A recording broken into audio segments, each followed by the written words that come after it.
নমস্কার, আমি মার্বেল এসছি। প্রথমে টুটু বলছি। এখন গোয়ালজোরে একটা কাজ করলাম, প্রায় 4000 ফুট মতো।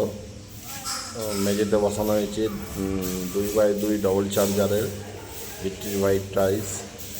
সাথে দেওয়া হয়েছে বর্ডার 2.5 ইঞ্চি টাইলস কেটে বানানো হয়েছে। একটা বড় বাথরুম আছে, 4 টাইলস দেয়ালে দেওয়া হয়েছে এবং অসুন্দর লাগছে, সুন্দর। মেঝেতে 2x2 টালি লাগানো হয়েছে। দুটো ওপরে রুম আছে। তারপরে সিঁড়িতে গ্রেনাইট বসানো হয়েছে, রেজারে 2 কালারের টালি, মিডিলে সাদা, দুপাশে আইভরি কালার টালি লাগানো হয়েছে।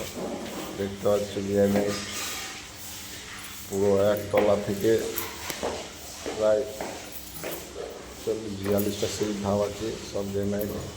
এটা হচ্ছে নিচের বাথরুম, এটাও বড় টালি লাগানো হয়েছে 4x2। আবার নিচে একটা ডাইনিং আছে বড়, এটাও পাশে বর্ডার দেওয়া হয়েছে। একটাই রুম আছে তলায়, এটাও 2x2 টালি লাগানো হয়েছে। তবে কিচেনেও 2x2 টালি লাগানো হয়েছে।